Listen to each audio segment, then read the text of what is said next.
വന്യ തിരുനാമം വാഴ്ത്തപ്പെടുമാറാകട്ടെ. വന്നുയർന്ന എല്ലാവർക്കും യേശു കർത്താവിൻ്റെ നാമത്തിൽ വന്ദനം അറിയിക്കുന്നു. നമുക്കൊരുമിച്ച് ഈ രാത്രിയിലും കർത്താവിൻ്റെ തിരുപാദപീഠത്തിൽ കൂടി വരുവാൻ ദൈവം നമ്മെ സഹായിച്ചല്ലോ. വന്നുയർന്ന എല്ലാവർക്കും ഒരു പ്രാവശ്യം കൂടെ വന്ദനം അറിയിക്കുന്നു.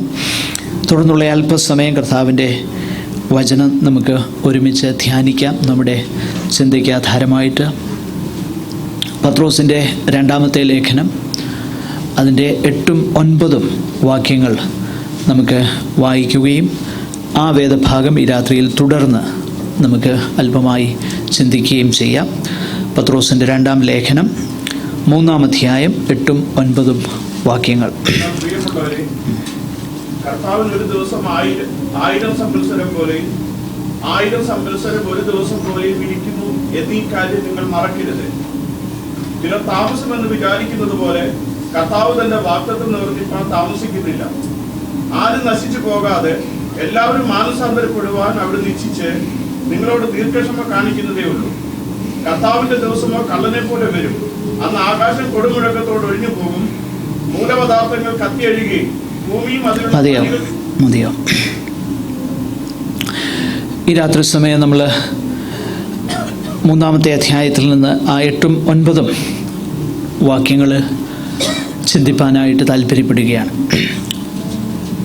നമ്മൾ കഴിഞ്ഞ ദിവസങ്ങളിൽ ചിന്തിച്ചതുപോലെയും വിശേഷിച്ച് ഈ 3-ാമത്തെ അധ്യായത്തിൽ കാണുന്നത് പോലെയും പ്രധാനമായിട്ട് പത്രോസ് അപ്പോസ്തലൻ ഫേസ് ചെയ്ത ഒരു തെറ്റായ പഠിപ്പിക്കൽ എന്നുള്ളത് കർത്താവിൻ്റെ വരവും അതേ തുടർന്നുള്ളതാകുന്ന ന്യായവിധിയും സംഭവിക്കുകയില്ല എന്നുള്ളതാകുന്ന ഒരു പഠിപ്പിക്കലിന് എതിരായിട്ടുള്ള, അല്ലെങ്കിൽ അതങ്ങനെയല്ല എന്ന് ദൈവമക്കളോട് പറയുന്ന ആ ഒരു തീം പ്രധാനമായിട്ട് ബേസ് ചെയ്തിട്ടുള്ള ഒരു ലേഖനമാണ് രണ്ടാമത്തെ ലേഖനം. അതിനെക്കുറിച്ച് നമ്മൾ വളരെ വിശദമായിട്ട് കണ്ടു.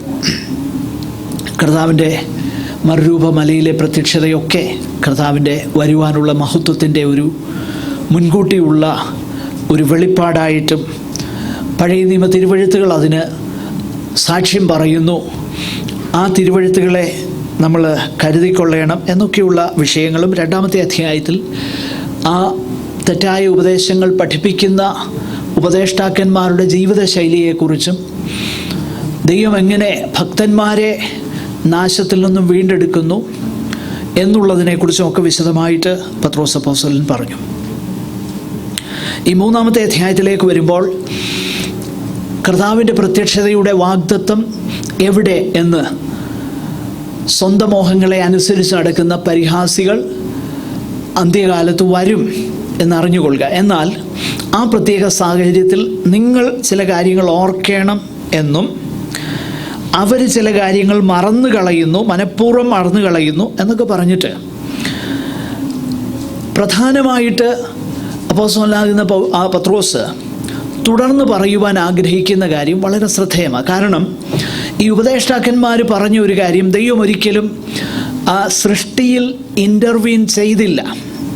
സൃഷ്ടിപ്പിന് ശേഷം അത് ആദ്യം മുതൽ അതിങ്ങനെ ഒരു ഓൺഗോയിങ് സൈക്കിളായിട്ട് പൊയ്ക്കൊണ്ടിരിക്കുകയാണ്, അതിന് മാറ്റമൊന്നും വന്നില്ല എന്ന് പറഞ്ഞപ്പോൾ അപ്പോസ്തലൻ പറഞ്ഞു, അല്ല, പുരാതന കാലത്ത് അവർ പാപം ചെയ്തപ്പം ജലപ്രളയം അയച്ചു, അങ്ങനെ ദൈവം ഇടപെട്ടു. അങ്ങനെയെങ്കിൽ ഇന്നും ദൈവം എന്തു ചെയ്യും? ഇടപെടും, ഇടപെടാതിരിക്കുകയില്ല എന്നുള്ള സന്ദേശം അവരോട് പറയുക. അത് പറഞ്ഞിട്ട് എന്നാൽ എന്തുകൊണ്ട് അത് താമസിക്കുന്നു എന്നുള്ള വിഷയമാണ് ഈ ഭാഗത്ത് നമ്മൾ വായിക്കുന്നത്. അപ്പോൾ 3-ാമത്തെ അധ്യായത്തിൻ്റെ ആരംഭ ഭാഗത്ത് ദൈവം ആ സൃഷ്ടിപ്പിന് ശേഷം ദുഷ്ടന്മാരെ അവരെ ശിക്ഷിപ്പാനായിട്ട് വലിയ ശിക്ഷാവിധി, ജലപ്രളയമാകുന്ന ശിക്ഷാവിധി അയച്ചു എന്ന് പറഞ്ഞു. പക്ഷേ എന്തുകൊണ്ട് ഇപ്പോൾ ആ ശിക്ഷാവിധി താമസിക്കുന്നു, അല്ലെങ്കിൽ ഇപ്പോൾ എന്തുകൊണ്ട് കർത്താവിൻ്റെ വരവ് താമസിക്കുന്നു, അല്ലെ താമസിക്കുന്നു എന്ന് നമുക്ക് തോന്നുന്നു? Why the coming of the Lord is delayed? ആ ഒരു വിഷയമാണ് അപ്പോസ്തലനാകുന്ന പത്രോസ് ഇവിടെ ദൈവമക്കളോട് പറയുന്നത്.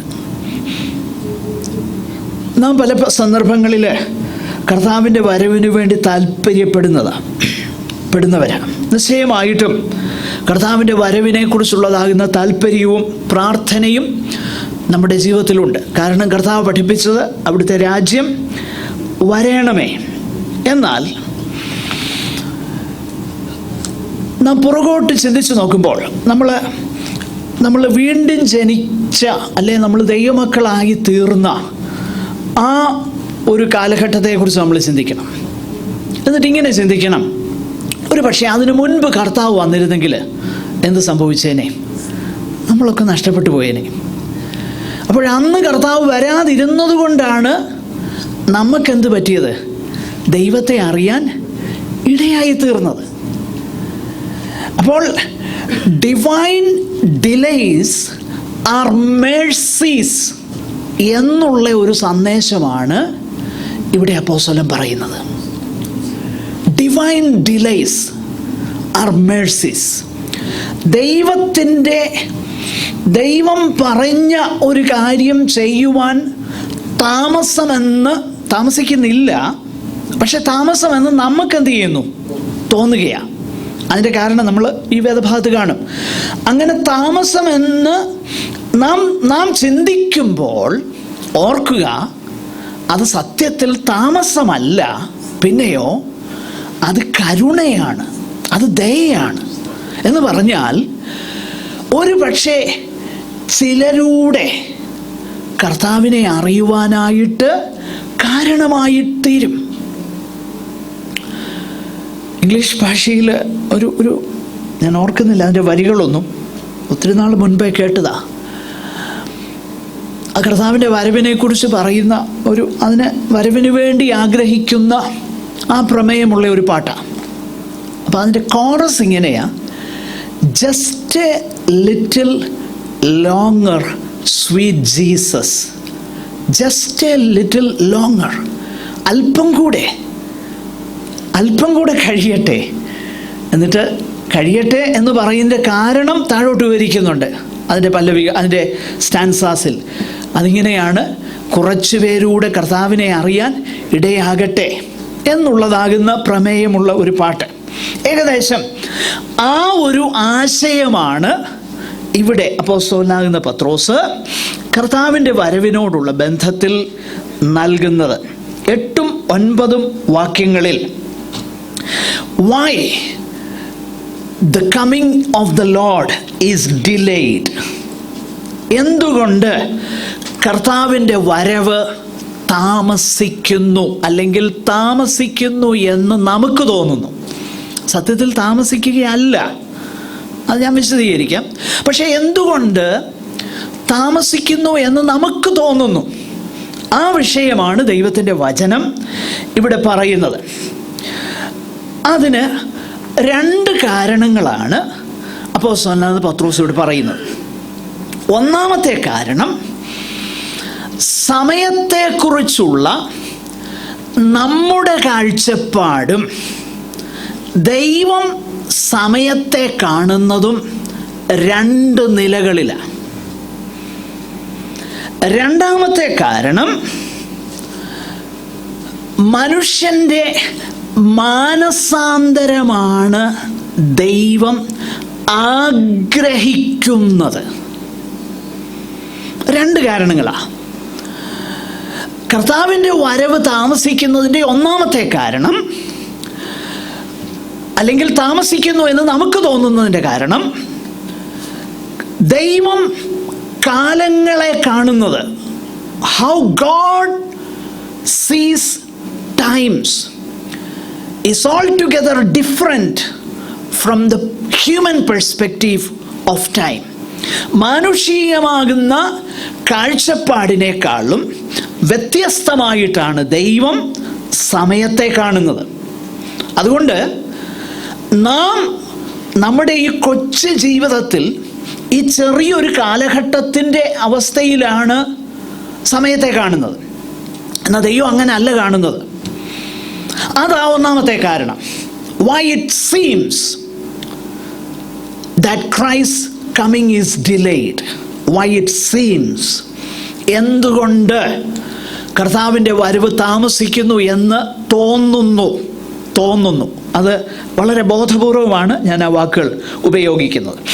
ഒന്നാമതായിട്ട് നമുക്കതിൻ്റെ 8-ാമത്തെ വാക്യം ഒന്ന് ശ്രദ്ധിക്കാം. അതിൻ്റെ 1-ാമത്തെ കാരണം, it seems delayed because God's perspective on time is radically different than our perspective.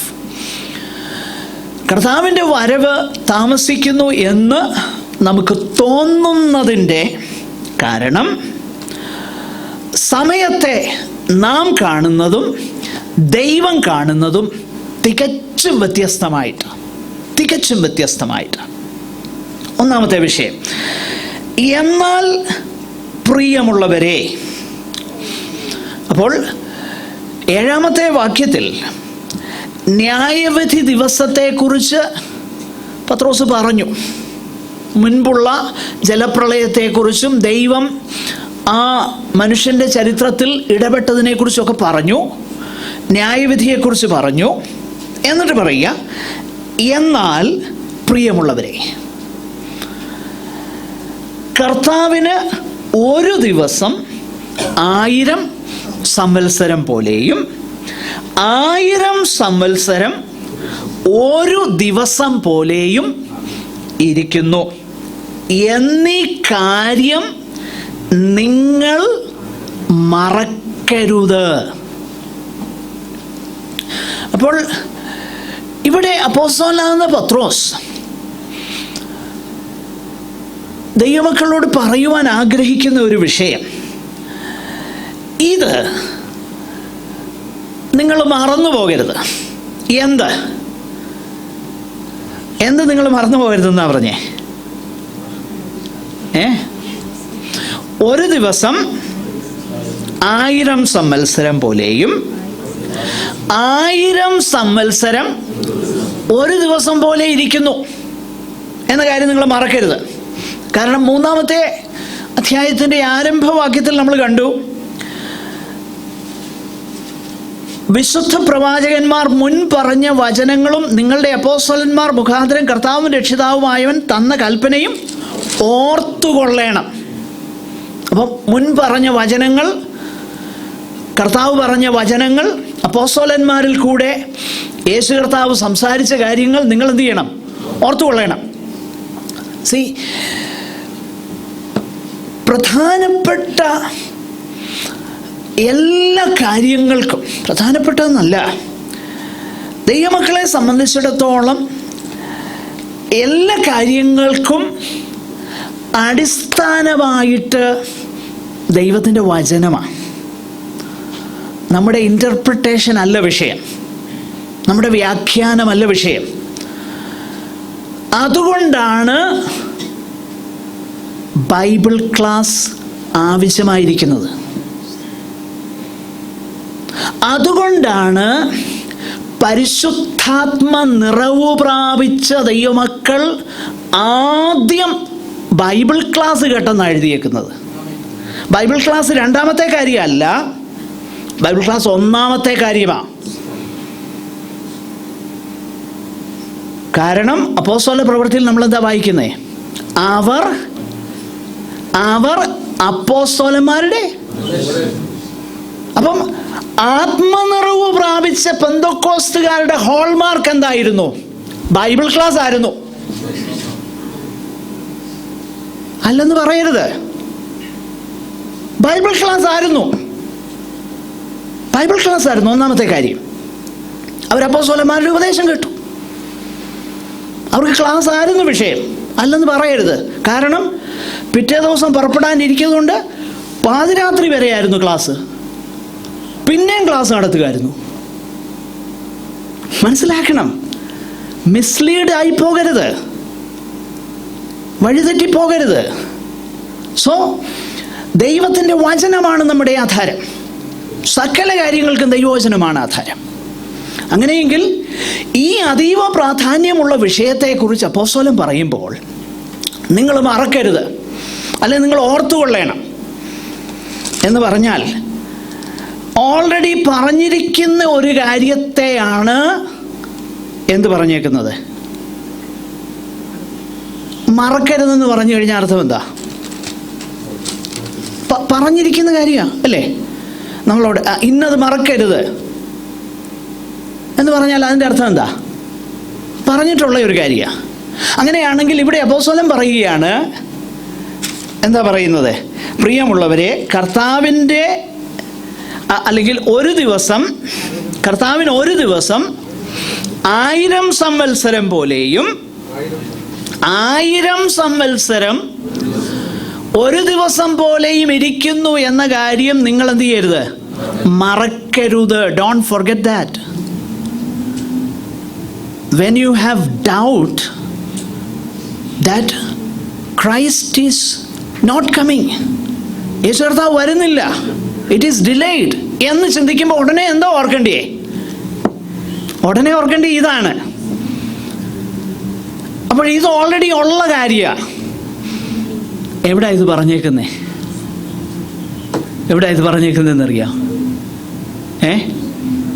Sam 90 90 സങ്കീർത്തനത്തിൽ ഇത് പറഞ്ഞിട്ടുണ്ട്. എന്താ പറഞ്ഞേക്കുന്നേ?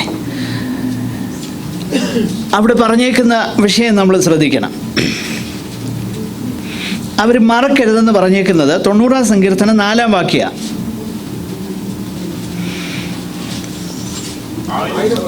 1000 സംവത്സരം അങ്ങയുടെ ദൃഷ്ടിയിൽ ഇന്നലെ കഴിഞ്ഞുപോയ ഒരു ദിവസം പോലെയും രാത്രിയിലെ ഒരു യാമം പോലെയും മാത്രം ഇരിക്കുന്നു. ഈ കാര്യമാണ് പത്രോസ് ഇവിടെ പറയുന്നത് സത്യത്തിൽ. എന്ന് പറഞ്ഞാൽ സത്യത്തിൽ ഇവിടെ ഈ 90 സങ്കീർത്തനത്തിൻ്റെ പ്രധാനപ്പെട്ട വിഷയം എന്താണെന്നറിയാമോ? 90 സങ്കീർത്തനത്തിലെ പ്രധാനപ്പെട്ട വിഷയം എന്ന് പറയുന്നത് ദൈവത്തിൻ്റെ നിത്യതയും മനുഷ്യൻ്റെ അവൻ്റെ എക്സിസ്റ്റൻസ്, അവൻ്റെ നിലനിൽപ്പ് വളരെ ഷോർട്ടാണ്. മനുഷ്യൻ്റെ ജീവിതം എന്താ? വളരെ ചെറുത്, വളരെ ചെറുത്. താഴോട്ട് പറയുന്നത് എന്തുവാ? ഞങ്ങളുടെ ആയുസ് എത്ര ഉണ്ട്? 70 സംവത്സരം. പക്ഷെങ്കിൽ അത് എന്തുമായിട്ടാണ് കോൺട്രാസ്റ്റ് ചെയ്തേക്കുന്നേ? ദൈവമേ, അവിടുന്ന് ആരാണ്? അനാദിയായും ശാശ്വതമായും ദൈവം ആകുന്നു.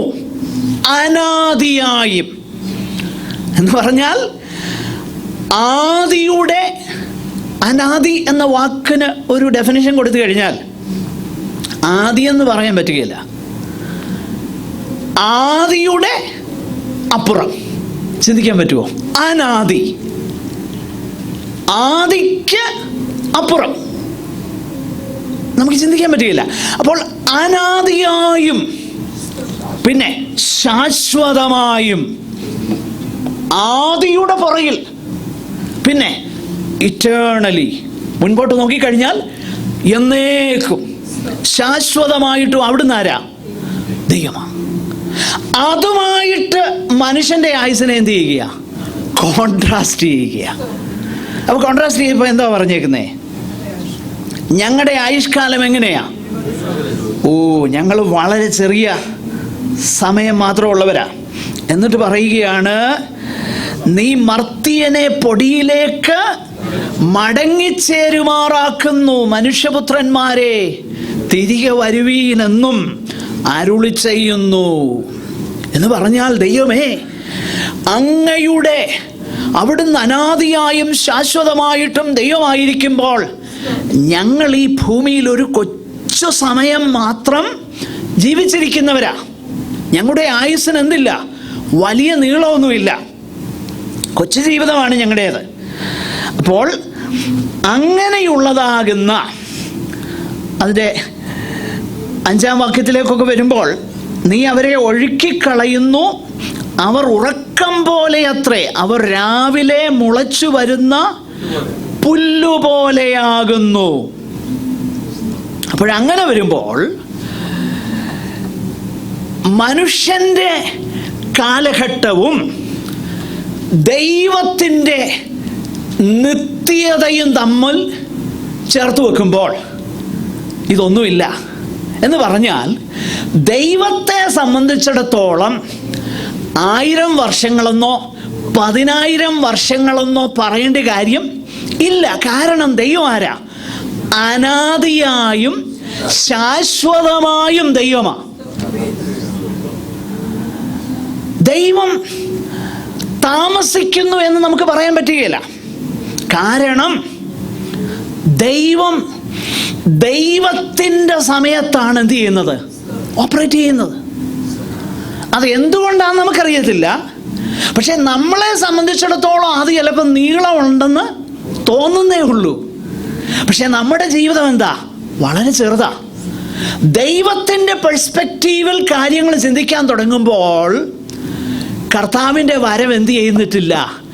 താമസിച്ചിട്ടില്ല. അതാ അപ്പോസ്തലൻ പറയുന്നത്. കാരണം കർത്താവ് ഒന്നാമത് വന്നത് നമ്മളിങ്ങനെ വായിക്കുന്നത്, കാല സമ്പൂർണത വന്നപ്പോൾ സ്ത്രീയുടെ സന്തതിയായി ന്യായപ്രമാണത്തിന് കീഴെ ജനിച്ചവനായി. നോക്കുക, ആ കാല സമ്പൂർണത വന്നപ്പോൾ അത് മുൻപിലുമല്ല കഴിഞ്ഞുമല്ല, ദൈവത്തിൻ്റെ ആ കൃത്യസമയത്ത് വന്നപ്പോൾ. അതുകൊണ്ടല്ലേ കർത്താവിനോട് സഹോദരന്മാർ ചോദിക്കുന്നു, പ്രസിദ്ധനാകാൻ ആഗ്രഹിക്കുന്നവരൊക്കെ യെരുശലേമിൽ പോകാറുണ്ട്, നീ പോകുന്നില്ലേ പെരുന്നാളിന്? കർത്താവ് പറഞ്ഞെന്താ? നിങ്ങൾക്കേതും സമയമാണ്, പക്ഷെ ഞാൻ എന്താ ചെയ്യുന്നത്? എൻ്റെ പിതാവിൻ്റെ സമയം അനുസരിച്ചാണ് പോകുന്നത് എന്ന് പറഞ്ഞു കഴിഞ്ഞാൽ, ഈ മനുഷ്യൻ സമയത്തെ കാണുന്നതും ദൈവം സമയത്തെ നോക്കുന്നതും 2 വ്യത്യസ്തമാകുന്ന നിലകളിലാണ്. നമ്മൾ ഒരു കൊച്ചു ജീവിതത്തിൻ്റെ കാലഘട്ടത്തിൽ നിന്നുകൊണ്ട് ദൈവത്തിൻ്റെ ഡിലേസിനെ, ദൈവം താമസിക്കുന്നു എന്ന് നമ്മൾ തോന്നുന്നു. പക്ഷെങ്കിൽ ദൈവത്തിന് താമസമില്ല.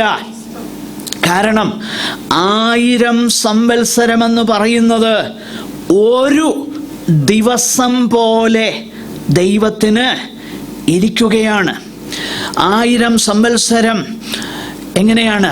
ഒരു ദിവസം 1000 സംവത്സരം പോലെയും 1000 സംവത്സരം ഒരു ദിവസം പോലെയും ഇരിക്കുന്നു.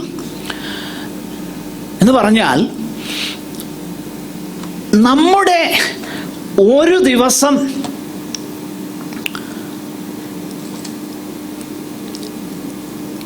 മനുഷ്യൻ, നമ്മുടെ ഒരു ദിവസം, ആ ഒരു ദിവസം ദൈവത്തിന് എങ്ങനെ ഇരിക്കുന്നു എന്ന് പറഞ്ഞാൽ അതിൻ്റെ അർത്ഥം എന്താകാം? അതിനെക്കുറിച്ച് ഒരു കർത്താവിൻ്റെ ഭൃത്യൻ പറഞ്ഞ ആശയം എനിക്ക് വളരെ സ്വീകാര്യമായിട്ട് തോന്നി. അതുകൊണ്ട് ഞാനത് പറയുക. അദ്ദേഹം പറഞ്ഞത് ഇങ്ങനെയാ: നമ്മുടെ ഒരു ദിവസം ദൈവത്തിന് 1000 സംവത്സരം പോലെ ഇരിക്കുന്നു എന്ന് പറഞ്ഞാൽ അതിൻ്റെ അർത്ഥം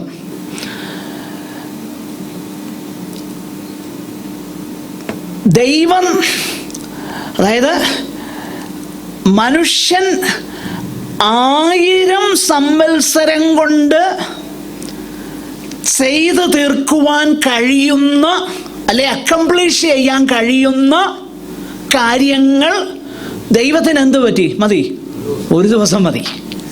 അതാണ് നമ്മുടെ 1000 സംവത്സരം ദൈവത്തിന് എന്താ എന്ന് പറഞ്ഞു കഴിഞ്ഞാൽ, ആ കമ്പാരിസൺ പത്രോസ് പറയുക.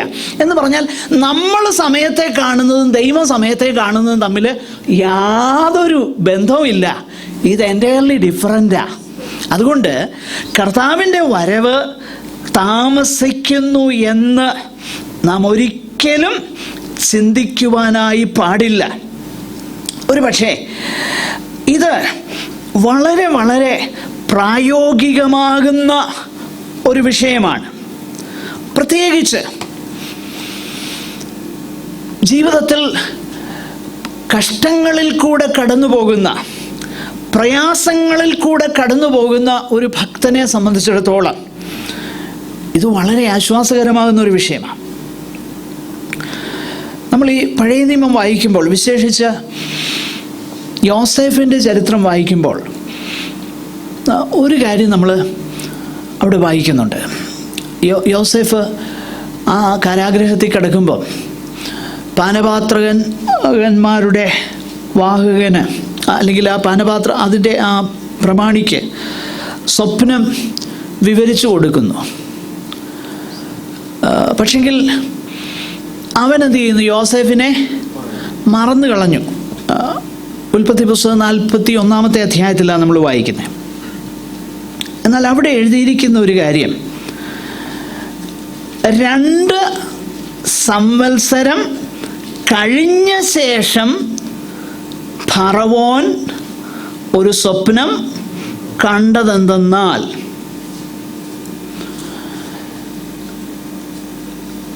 ഒരു പക്ഷേ ദൈവത്തിന് 2 ദിവസം കഴിഞ്ഞപ്പോൾ ഫറവോൻ ഒരു സ്വപ്നം കൂടായിരുന്നു.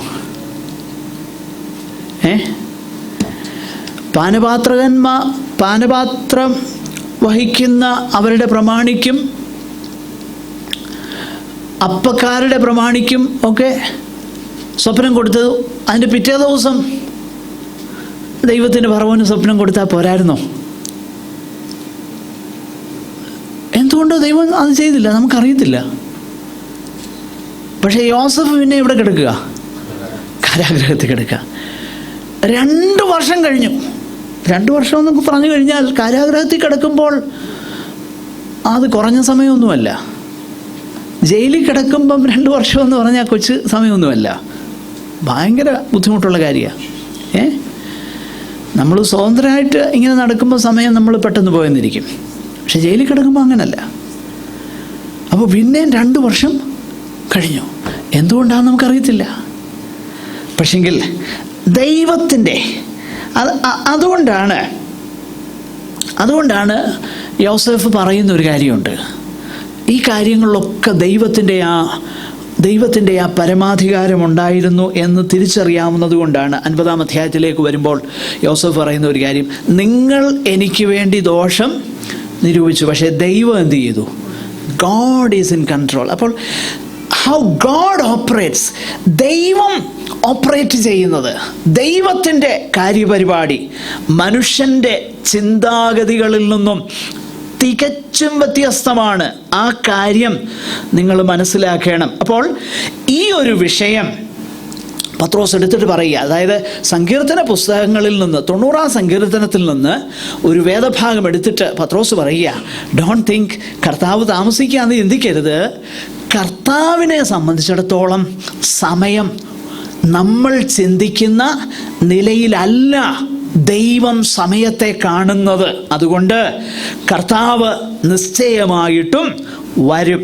അപ്പം അങ്ങനെയാണെങ്കിൽ ഈ പറഞ്ഞതിൻ്റെ വെളിച്ചത്തിൽ ചിന്തിച്ചു കഴിഞ്ഞാൽ 1000 സംവത്സരം ഒരു ദിവസം പോലെ ഇരിക്കുകയാണെങ്കിൽ ഇപ്പം നമുക്ക് വേണേൽ പറയാൻ കഴിയും, ഇപ്പം 2 ദിവസമേ ആയിട്ടുള്ളെന്ന് പറയാൻ കഴിയും.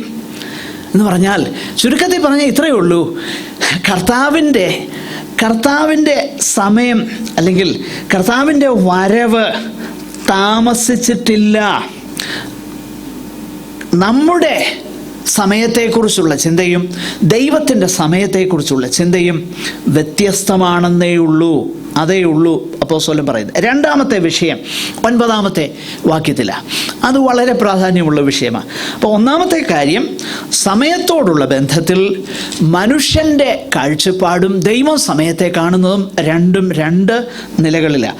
2-ാമത്തെ കാര്യം, ദൈവം ദീർഘക്ഷമ ഉള്ളവനാകൊണ്ടാണ് കർത്താവ് വരാത്തത്. ആരും നശിച്ചു പോകാതെ എല്ലാവരും മാനസാന്തരപ്പെടുവാൻ അവിടുന്ന് ഇച്ഛിച്ച് നിങ്ങളോട് ദീർഘക്ഷമ കാണിക്കുന്നതേയുള്ളൂ. അപ്പോൾ ഇവിടെ പത്രോസ് അപ്പോസ്തലൻ പറയുന്നത്, ചിലർ താമസമെന്ന് വിചാരിക്കുന്നത് പോലെ കർത്താവ് അവിടുത്തെ വാഗ്ദത്തം നിവർത്തിപ്പാൻ അല്ലെങ്കിൽ നിറവേറ്റുവാൻ താമസിക്കുന്നില്ല. എന്ന് പറഞ്ഞാൽ ദൈവത്തിൻ്റെ നാം ചിന്തിക്കുന്നത് പോലെ അല്ല ദൈവത്തിൻ്റെ സമയം എന്ന് വെച്ച് ദൈവം പറഞ്ഞ കാര്യം താമസിക്കുന്നില്ല എന്നർത്ഥം. നമ്മൾ ചിന്തിക്കുന്ന പോലെ അല്ല കാര്യങ്ങളെന്നേ ഉള്ളൂ. കർത്താവ് ചിന്തിക്കുന്നത് പോലെ കൃത്യ സമയത്ത് തന്നെയാണ് എന്ത് ചെയ്യുന്നത്, കാര്യങ്ങൾ നടക്കുന്നത്. എന്ന് പറഞ്ഞാൽ ഇവിടെ വാഗ്ദത്തം എന്ന് പത്രോസ് അപ്പോസ്തലൻ പറയുന്നത് എന്തിനെക്കുറിച്ചാണ്? നിങ്ങൾ ചിലർ താമസം എന്ന് വിചാരിക്കുന്നത് പോലെ കർത്താവ് തൻ്റെ വാഗ്ദത്തം, ഇതെല്ലാം പറയുമ്പോൾ വേറെ ഒന്നും നമ്മുടെ മനസ്സിൽ കയറി വരരുത്. വാഗ്ദത്തം വാഗ്ദത്തം എന്നൊക്കെ പറഞ്ഞു കഴിഞ്ഞാൽ നമ്മുടെ ചിന്തയിൽ മറ്റ് പല കാര്യങ്ങളാണ് കയറി വരുന്നത്. വാഗ്ദത്തം, അതിനെക്കുറിച്ച് ഒന്നും വാഗ്ദത്തമെന്ന് വേദപുസ്തകത്തിൽ പറഞ്ഞിട്ടില്ല. നമ്മൾ ചിന്തിക്കുന്ന പല കാര്യങ്ങളെക്കുറിച്ചും വാഗ്ദത്തമെന്ന് പറഞ്ഞിട്ടില്ല. പിന്നെ വേദപുസ്തകത്തിൽ വാഗ്ദത്തം എന്ന് പറഞ്ഞിരിക്കുന്നത് എന്തിനെക്കുറിച്ചാണ്? ഓക്കെ, നിത്യജീവനെക്കുറിച്ചൊക്കെ പറഞ്ഞിട്ടുണ്ട്. നമ്മൾ പത്രോസിൻ്റെ ലേഖനത്തിൻ്റെ ആ സ്പെസിഫിക് കോണ്ടെക്സ്റ്റിലേക്കൊന്ന് ശ്രദ്ധിച്ചാൽ എന്താണ് നമുക്ക് മനസ്സിലാക്കുവാൻ കഴിയും. രണ്ടാമത്തെ ലേഖനം 1:4 ഒന്ന് ശ്രദ്ധിച്ചേ.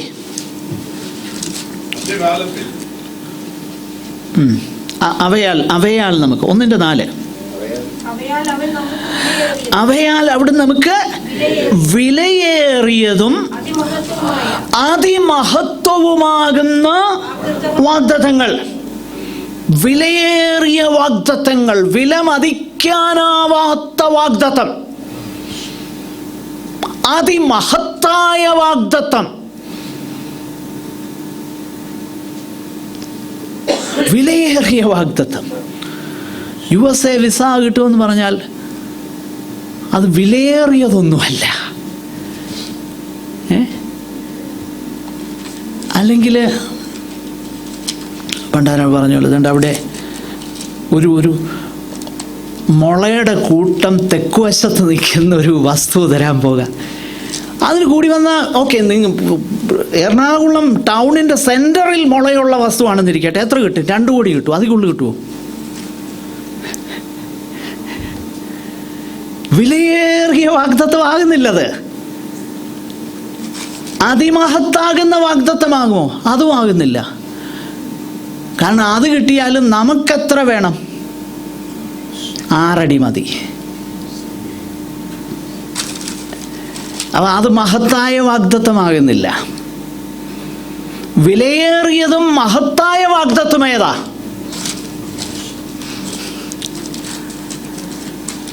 നമ്മുടെ താഴ്ചയുള്ള ശരീരത്തെ തൻ്റെ മഹത്വമുള്ള, അപ്പോൾ കർത്താവിൻ്റെ വരവാണ് വിലയേറിയതും അതിമഹത്തായ വാഗ്ദത്തം. അതേ കാര്യമാണ് പരിഹാസികൾ ചോദിക്കുന്നത്. അവിടുത്തെ പ്രത്യക്ഷതയുടെ വാഗ്ദത്തം എവിടെ? ആ കോണ്ടെക്സ്റ്റിലാണ് ഇവിടെ പത്രോസ് പറയുന്നത്.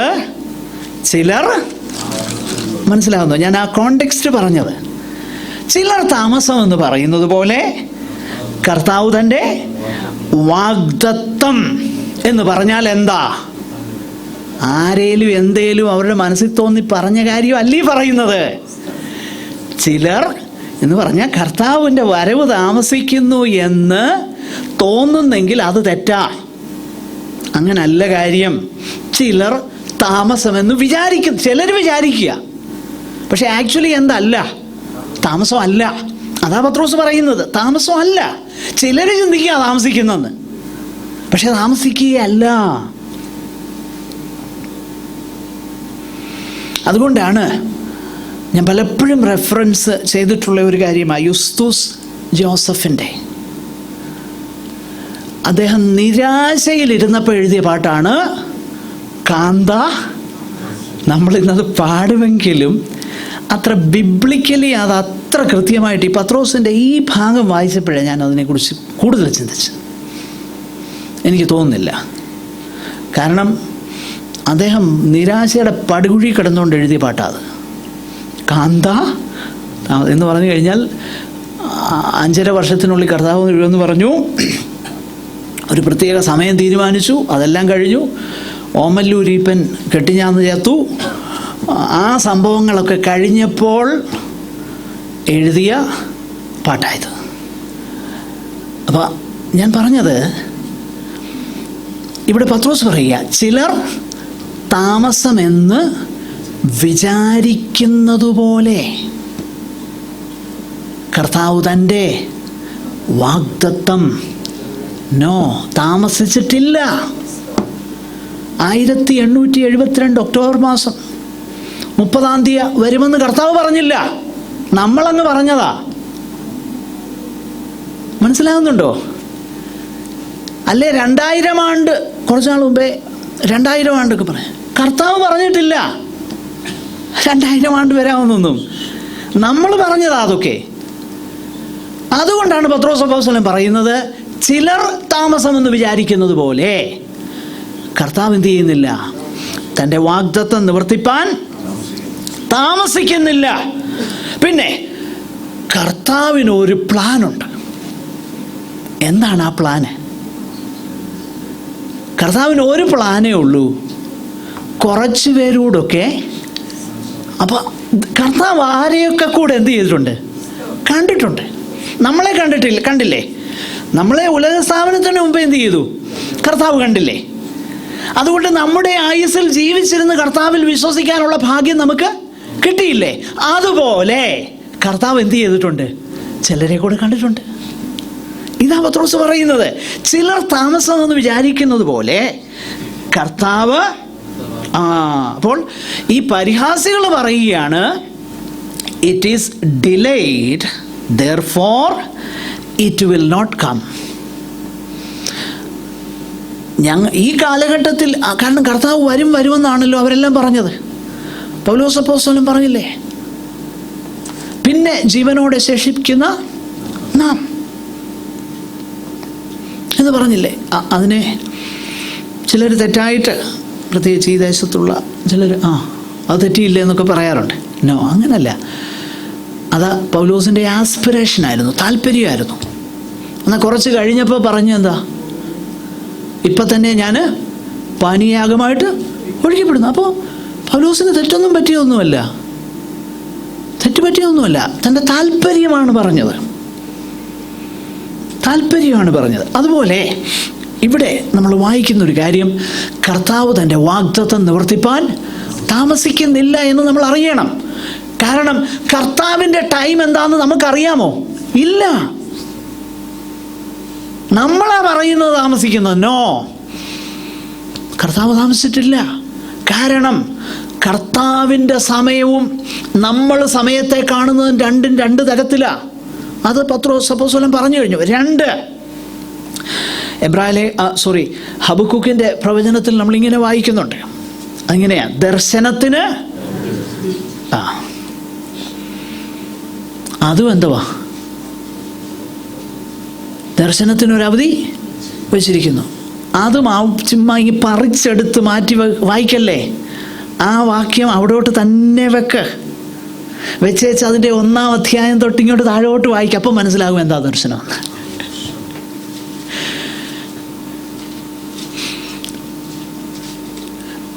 അവിടെ ദർശനത്തിന് അവധി വെച്ചിരിക്കുന്ന ഹബക്കൂക്ക് എന്നാ കംപ്ലൈൻറ്റ് ചെയ്യുന്നതെന്നറിയാം?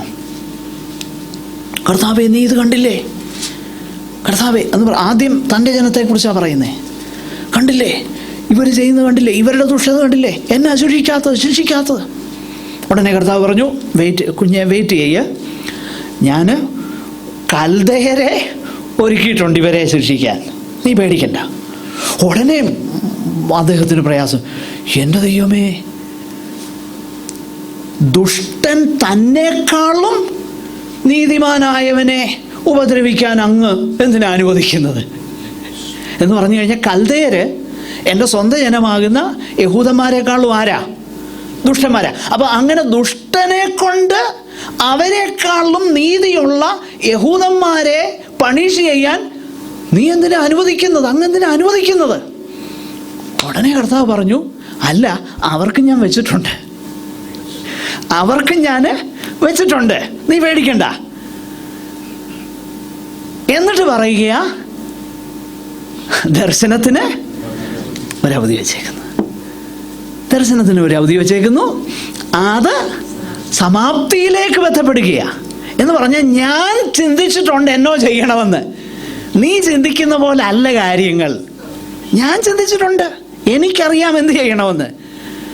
അതുകൊണ്ടാണ് താഴോട്ട് വരുമ്പോൾ ഹബക്കുക്ക് പറയുന്നത്, The Lord is in his holy temple. Let all the earth be silent before him. അത് കണ്ടു കഴിഞ്ഞപ്പോൾ പറയാ, യഹോവ അവിടുത്തെ വിശുദ്ധ മന്ദിരത്തിലുണ്ട്, സർവഭൂമിയും മിണ്ടാതിരുന്നോട്ടെ.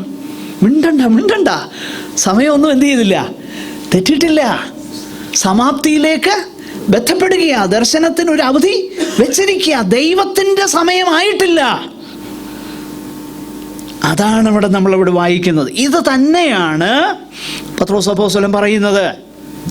ദൈവത്തിൻ്റെ സമയം തെറ്റിയിട്ടില്ല. ഇത് താമസിക്കുന്നു എന്ന് ചിന്തിക്കുമ്പോൾ ഈ പരിഹാസികൾ ചിന്തിക്കുന്നത് എന്താ? വരികയില്ലെന്ന. കാരണം ഇത് കർത്താവ് പറഞ്ഞിട്ടുണ്ട്. മത്തായിയുടെ സുവിശേഷം 24-ാം അധ്യായം അതിന് 48-ാമത്തെ വാക്യം ഒന്ന് വായിച്ചേ. ഒരു ദാസനെ കുറിച്ച് അവിടെ പറഞ്ഞിട്ടുണ്ട്. 47 തൊട്ടങ്ങ് വായിച്ചു. 20. അവനവനെ തനിക്കുള്ള സാധനത്തിൽ മേലും യജമാനനാക്കി വെക്കും എന്ന് ഞാൻ സത്യമായിട്ടും നിങ്ങളോട് പറയുന്നു. എന്നാൽ അവൻ ദുഷ്ടദാസനായി യജമാനൻ വരുവാൻ താമസിക്കുന്നു എന്ന് ഹൃദയം കൊണ്ട് പറഞ്ഞു. യജമാനൻ എന്ത് ചെയ്യുക? യജമാനൻ വരാൻ താമസിക്കുന്നു എന്ന് ഹൃദയം കൊണ്ട് പറഞ്ഞിട്ട് കൂട്ടുദാസന്മാരെ അപ്പൊ അവന്റെ എന്താ? താമസിക്കുന്നു എന്നതുകൊണ്ട് ഇനി യജമാനൻ എന്ത് ചെയ്യാൻ പോകുന്നില്ല? വരാനേ പോകുന്നില്ല. കർത്താവ് പറയുകയാണ്, യജമാനൻ താമസിക്കുന്നു എന്ന് നിനക്കാ തോന്നുന്നത്, പക്ഷെ യജമാനന് വരാൻ യജമാനന്റെ ടൈമിലാണ് വരുന്നേ. നമുക്ക് തോന്നുകയാ താമസിക്കുക എന്ന്. ചിലർ താമസമെന്ന് വിചാരിക്കുന്നത് പോലെ കർത്താവ് തൻ്റെ വാഗ്ദത്തം നിറവേറ്റാൻ താമസിക്കുന്നില്ല. അതാദ്യം അറിയണം, അത് നമ്മൾ മനസ്സിലാക്കണം. No, it is not delayed. താമസിച്ചിട്ടില്ല, പക്ഷെങ്കിൽ കർത്താവിൻ്റെ സമയത്ത് അത് സംഭവിക്കും. എന്നാൽ ഇവിടെ ഒരു കാരണം പറയുന്നത് ശ്രദ്ധിച്ചേ. ആരും നശിച്ചു പോകാതെ എല്ലാവരും മാനസാന്തരപ്പെടുവാൻ അവിടുന്ന് ഇച്ഛിച്ചിട്ട് നിങ്ങളോട് ദീർഘക്ഷമ കാണിക്കുന്നതേയുള്ളൂ എന്ന് പറഞ്ഞാൽ ദൈവത്തിൻ്റെ ദീർഘക്ഷമയാണ്. അതുമാത്രമേ കർത്താവിൻ്റെ വരവ് ഇന്നുവരെ സംഭവിക്കാത്തതിൻ്റെ കാരണമായിട്ട് നമുക്ക് പറയാൻ പറ്റുകയുള്ളൂ. അല്ലാതെ നമ്മൾ ചിന്തിക്കുന്ന പോലെ അവിടെ ആലയം പണിയാൻ ഒരുങ്ങാത്തത് കൊണ്ടും അതുകൊണ്ടൊന്നും അല്ല. അതൊന്നും നമ്മുടെ വിഷയമല്ല. അതൊന്നും പത്രോസ് അപ്പോസ്തലനൊന്നും പറയുന്നില്ല. അതൊന്നും അല്ല വിഷയം. ഒറ്റ കാര്യമേ പറയുന്നുള്ളൂ. എന്താണ്? ആരും നശിച്ചു പോകാതെ എല്ലാവരും മാനസാന്തരപ്പെടുവാൻ അവിടുന്ന് ഇച്ഛിച്ച് നിങ്ങളോട് ദീർഘക്ഷമ. ഇത് ദൈവത്തിൻ്റെ ഒരു സ്വഭാവമാണ്. കാരണം ദൈവം തന്നെക്കുറിച്ച് വെളിപ്പെടുത്തുന്ന ഭാഗം പുറപ്പാട് പുസ്തകം 34:6. യഹോവയായ ദൈവം കരുണയും കൃപയുമുള്ളവൻ, ദീർഘക്ഷമയും മഹാദയും വിശ്വസ്തതയുമുള്ളവൻ. നമ്മൾ താഴോട്ടും സംഖ്യാപുസ്തകത്തിലും അത് തന്നെ മോശ പറയുന്നുണ്ട്. യഹോവ ദീർഘക്ഷമയും 14:17. യഹോവ ദീർഘക്ഷമയും മഹാദയുമുള്ളവൻ, അകൃത്യവും ലംഘനവും ക്ഷമിക്കുന്നവൻ. യഹോവയുടെ ഒരു സവിശേഷതയാണ് ദീർഘക്ഷമയും കരുണയുമുള്ളവന്. അപ്പോൾ അങ്ങനെ കരുണയുള്ളത് കൊണ്ട് ചിലരുടെയൊക്കെ ഒന്ന് മാനസാന്തരപ്പെടണമെന്ന് ദൈവം എന്ത് ചെയ്യുക? ആഗ്രഹിക്കുക. അതുകൊണ്ടാണ് കർത്താവ്. എന്നാൽ പഴയ നിയമം നമ്മൾ ശ്രദ്ധിച്ചു കഴിഞ്ഞാൽ ഈ യഹോവ കരുണയും കൃപയും ഉണ്ടെന്ന് പറഞ്ഞുകൊണ്ട് ഒരാൾ ദൈവത്തോട് എന്ത് ചെയ്തു? ദേഷ്യപ്പെടുന്നത് നമ്മൾ വായിക്കുന്നുണ്ട്. അതാരാന്ന് പറയാമോ? യോന. കറക്റ്റ്. കാരണം യോന പറയുന്നൊരു കാര്യം എന്താ? എനിക്ക് അന്നേരമേ അറിയാം അങ്ങ് ഭയങ്കര കരുണയും കൃപയുള്ളവനാ. എനിക്ക് അന്നേരം അറിയാമായിരുന്നു. അതുകൊണ്ടാണ് ഞാനെന്ത് ചെയ്തത്? നിനവേക്ക് പോകാതെ നേരെ വണ്ടി കയറിയത്. അപ്പം നോക്കിയേ. എന്നാൽ ഇവിടെ നമ്മൾ വായിക്കുന്ന ഒരു കാര്യം, യഹോവ എന്താണ്? കരുണയും. അത് യോനായുടെ വാക്കിൽ തന്നെ പറഞ്ഞാൽ 4:2 അവൻ യഹോവയോടെ പ്രാർത്ഥിച്ച്, അയ്യോ യഹോവേ, ഞാൻ എൻ്റെ ദേശത്തായിരുന്നപ്പോൾ ഞാൻ പറഞ്ഞ വാക്ക് ഇത് തന്നെ അല്ലയോ? അതുകൊണ്ടായിരുന്നു ഞാൻ തർശീസിലേക്ക് ബന്ധപ്പെട്ട് ഓടിപ്പോയത്. നോക്കിയേ, മനുഷ്യൻ്റെ ആ ചിന്തയും ദൈവത്തിന് മനുഷ്യൻ പറയുന്നത് എന്താ? ഞാൻ പറഞ്ഞ പോലൊക്കെ സംഭവിച്ചേ പറ്റത്തുള്ളൂ. ദൈവം പറയാ ഇങ്ങനെയൊക്കെ സംഭവിക്കും, പക്ഷെ നീ മാനസാന്തരപ്പെട്ടാൽ എന്ത് ചെയ്യില്ല? സംഭവിക്കുകയില്ല. പക്ഷെ യോനയ്ക്ക് എന്താ? താൻ പറഞ്ഞതാണ് വിഷയം. എന്നാൽ ദൈവത്തിനെന്താ? ദൈവത്തിൻ്റെ കരുണ. ഇതുകൊണ്ടാണ് ഞാൻ പലപ്പോഴും പറഞ്ഞത്, ഈ വെടിക്കെട്ട് നടക്കുമ്പോഴും ആന കയറി ഓടിയുമ്പോഴും ആ ദൈവത്തിൻ്റെ ശിക്ഷയാണെന്നൊന്നും പറയല്ലേ. ആയിരിക്കാം, അല്ലായിരിക്കാം, അത് നമ്മുടെ വിഷയമല്ല. നമ്മുടെ പെർസ്പെക്റ്റീവ് എന്തായിരിക്കണം? കർത്താവേ, അങ്ങ് പറയുന്നത് എന്താ? അവിടുന്ന് ദീർഘക്ഷമയുള്ളവനായിട്ട് ആരും നശിച്ചു പോകാതെ എല്ലാവരും മാനസാന്തരപ്പെടാൻ കരുണ കാണിക്കുന്ന ഒരു ദൈവത്തെയാണ് വേദപുസ്തകത്തിൽ കാണിക്കുന്നത്. അപ്പോൾ ആ ഒരവസ്ഥ നമുക്കുണ്ടാകണം. അതുകൊണ്ടാണ് കർത്താവ് ഞാൻ എൻ്റെ വാക്കുകളെ അവസാനിപ്പിക്കാൻ താല്പര്യപ്പെടുകയാണ്. അതുകൊണ്ടാണ് കർത്താവ് തൻ്റെ ശിഷ്യന്മാരോട് പറഞ്ഞ ഒരു കാര്യം, നിങ്ങളെ ഉപദ്രവിക്കുന്നവർക്ക് വേണ്ടി എന്ത് ചെയ്യുക? പ്രാർത്ഥിപ്പീൻ. എന്നിട്ട് പറയാം, സ്വർഗസ്ഥനാകുന്ന നിങ്ങളുടെ പിതാവും എന്താണ്? കരുണയുള്ളവനാ. ദുഷ്ടൻ്റെ മേലും നീതിമാൻ്റെ മേലും എന്ത് ചെയ്യുക? വെയിലും മഴയൊക്കെ കൊടുക്കുന്ന. അപ്പം അതുപോലെ നിങ്ങളും എന്താകണം? കരുണയുള്ളവരാകണം. ഇനിയും ദൈവത്തിൻ്റെ ദീർഘക്ഷമ നമ്മെയും എവിടേക്ക് നയിക്കണം? ഇവിടെ നമ്മൾ വായിക്കുന്നത് എന്താ?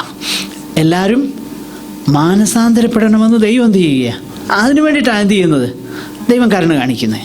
അങ്ങനെയാണെങ്കിൽ റോമർ 2:4 നമ്മളെന്താ വായിക്കുന്നത്? ദൈവത്തിൻ്റെ ദീർഘക്ഷമയൊക്കെ എന്തിനു വേണ്ടിയിട്ടാണ്? മാനസാന്തരത്തിന് വേണ്ടിയിട്ട്. നമ്മളോടുള്ള ബന്ധത്തിലും അങ്ങനെ തന്നെയാണ്, ലോകത്തോടുള്ള ബന്ധത്തിലും അങ്ങനെ തന്നെയാണ്. ദൈവം കർത്താവ് തൻ്റെ വാഗ്ദത്തം നിവർത്തിപ്പാൻ താമസിച്ചിട്ടില്ല. ചിലർ താമസമെന്ന് വിചാരിക്കുന്നതേ ഉള്ളൂ. ആക്ച്വലി അത് താമസമല്ല. കർത്താവ് മടങ്ങി വരും. നമുക്കതിനായി താല്പര്യപ്പെടാം. കർത്താവിൻ്റെ സ്വഭാവമുള്ളവരായിട്ട് നാം ഓരോരുത്തരും വർദ്ധിച്ചു വരുവാൻ ദൈവം നമുക്ക് കൃപ തരട്ടെ. ഈ വചനങ്ങളാൽ ദൈവം നമ്മെ അനുഗ്രഹിക്കട്ടെ. നമുക്ക് പ്രാർത്ഥിക്കാം. സഹോദരന്മാരിൽ ഒരാൾക്ക് ദയവായി പ്രാർത്ഥിച്ച് അവസാനിപ്പിക്കാം.